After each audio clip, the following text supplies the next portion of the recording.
Hello mga kamanok, magandang umaga sa inyo lahat. Gusto ko lang i-share sa inyo yung mga alaga kong panabong.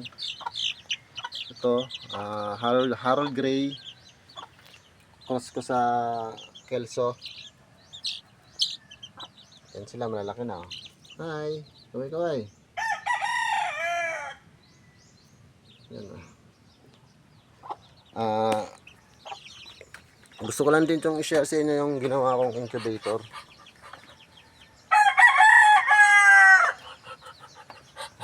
Ito, DIY lang siya.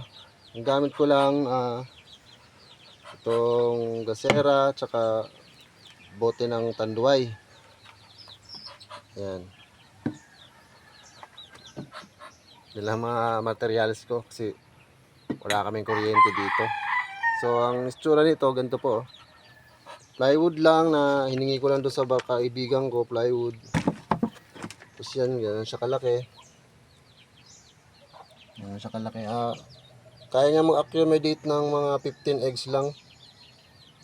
Tapos nilagyan ko ng bakal dyan para hindi masunog pag mainit siya. Tapos may mga butas. May mga butas po yan. Tapos dito din po. Kasi dito yun sisingaw yung ano ng gasera.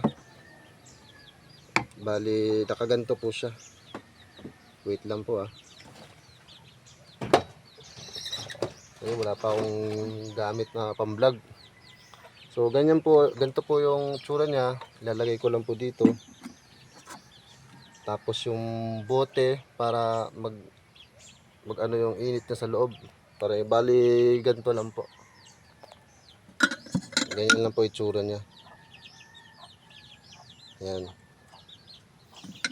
Tapos yung uso po ng ng bote, dito po yun siya lalabas. Yan po. Bali nakaganyan po siya. Yan po lalabas yung usok ng gas.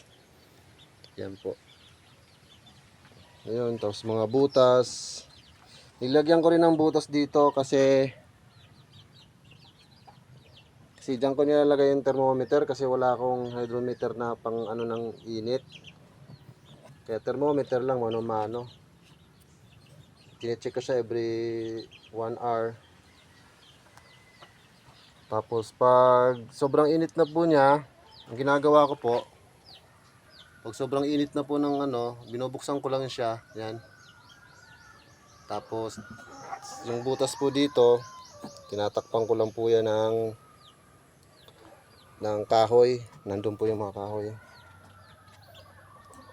Ganyan lang po siya. Nakapag-hatch na po ako niyan. Nandun naman po yung mga 5K sweater na mga manok. Yan po, yan lang po siya. Simple lang po, madali lang pong gawin. Tapos ito po yung mga na-hatch na 5K sweater. Di ko na po na-videohan kasi wala kaming kuryente dito. Solar lang ginagamit sa pag-charge. So ito po yung mga 5K sweater ko na mga manok. Ayan po. Sila malulusog. Ayan po. Okay. Yan sila. Nandun pa yung dalawa Yan, mga kainan nila, DIY lang din po yan, mga kawayan lang, mga tipid. Yan lang po.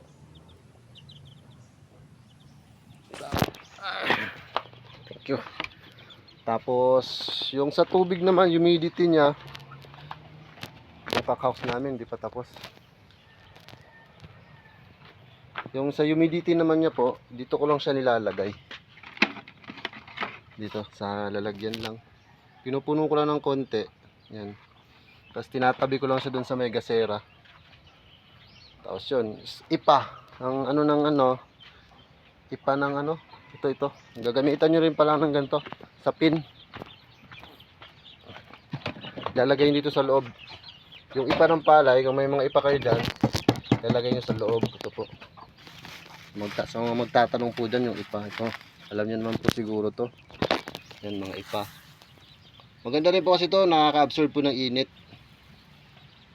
Kaya nagpapaano kayo. Wag po yung mga tela. Ipa, mas maganda ipa. Yun po. Sa mga magtatanong po kung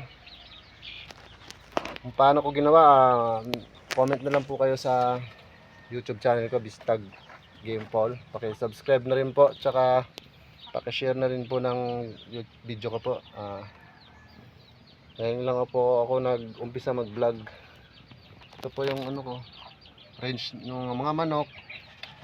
Tapos buhay probinsya po talaga, walang kuryente. Ito po yung ano, cross ko na Kelso. Yan, nanalo na po yan isang beses. First time kong lumaban. Ito po yung isa. Tapos, yan po. Ito po yung mini ano ko, mga backyard na farm lang. Wala pa masyadong ano, tipi na yung silungan nila kasi wala pa akong budget eh. Kaya ganyan-ganyan lang muna. Pero soon, pag maging okay naman po, sana pagpalain na hanggang doon yan. Lalagyan ko, kaya dilinis na ho namin yun dyan, tatay ko. Nagawa ko kasi bala ko mag-business. Sana ano, sana swertehin. Yan po, ito lang mga manok ko. Yan sila. Konti pa lang. Yan, ito pa. Tapos, yan naman po yung bahay ko. Yan, puro solar lang kami, wala kaming kuryente. At tsaga-tsaga lang. Yun lang po. Salamat po sa mga manonood. God bless, ingat po kayo.